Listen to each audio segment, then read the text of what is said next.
Sila mahawag gikan kanato. Apan sila dili ato kay kung sila ato mamagpabilin unta sila uban kanato. Apan na mahawag sila. Aron makita nga silang tanan. Dili ato disgrasya.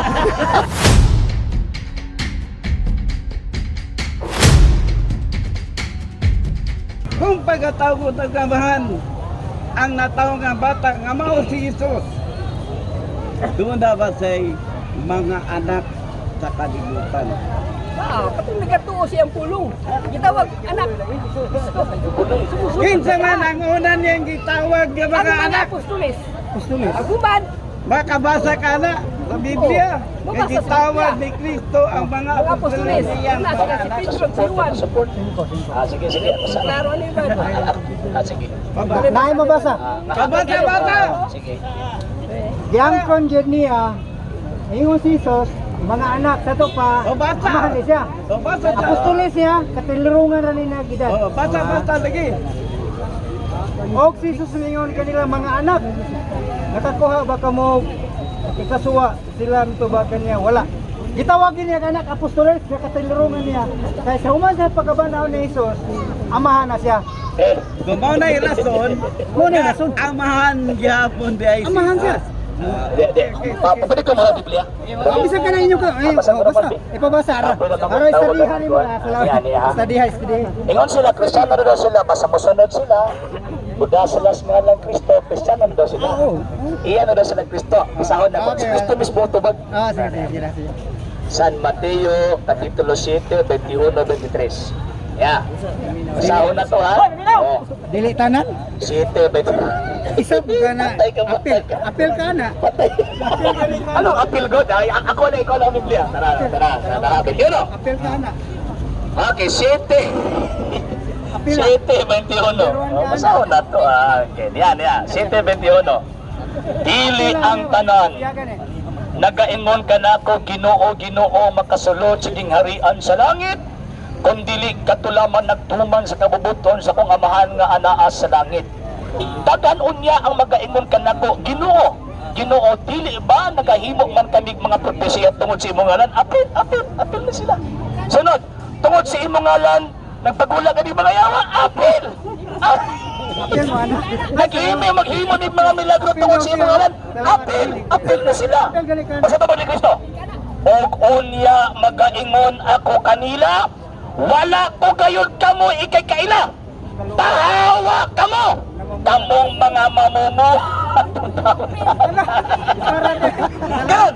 Kaya mo kayo mo. Tikbuhat-tikbuhatan. Kayo nang hawa sa itong pundok. Basahon na to, be. Basahon. Ilahang Biblia, ha? Hindi akong Biblia. Ano na ikaw si Kristo na pahawa mo mga dautan? Pasado ni sila. Di ba katulig ko mo dati?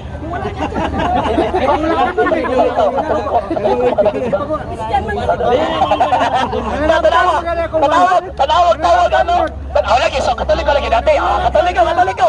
Gihawa. Bibiya. Onside sa nawan. Sa mga tao ni Biya. Mga anak! Kini karon mao ang katapusang takla o sumala sa inyo nang nadungog na moabot ang mga antikristo. Kasi mabot? Kamo. Kasi mabot? Kamo gani. Balik. Nabungol. Kamo gani na. Dali sara. Ako lang kumanan, dali. Pila na antikristo. Moabot ang mga antikristo kasi mabot. Kamo. Kamu antikristo. Kamo. Imong ilisa na masulat. Ayaw sa kaya to. Ilisa na masulat. Nagulol pa. Duwag ka na masulat eh. Balik. Moabot ang mga antikristo kasi mabot. Kamo. Oo, ilisan. Ilisan na masulat. Hatlog. Okay. Sumala sa inyo nang nadungog na moabot ang anti. Kamo. Pinagamo! Kasi mabot! Kamo. Kamu antikristo. Kamo. Ang mabot na, sumasabasa. Kamu antikristo. Mabot ang antikristo. Yan. Tuod man daghan na karon ang mga antikristo. Kasi daghan? Kamo nga. Kapatay nyo ron. Disgrasya nyo ron. Awa. Nga! Na nagtanong nga, busa kita sayod na karon nga mauna sayo ang katapusang takda. sila na nang hawa gikan kanato.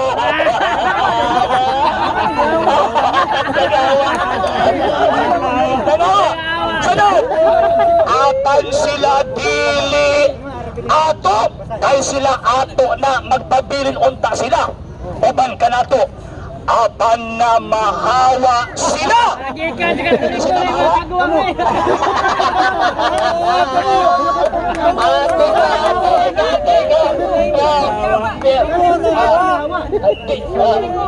Katuliw ka dili. Manatang kay mama. Katuliw ka dili. Lapit ang haji. Katuliw. Sanihawa, katuliw. Pagawas me. Sanihawa, mas katuliw. Nihawa. Balik. So nihawa sila. Ito ba may paggawas? Sila na mahawa gikan kanato. Apan sila dili ato, kay kung sila ato magpabilin unta sila uban kanato. Apan na mahawa sila. Aron makita nga silang tanan. Dili ato disgrasya.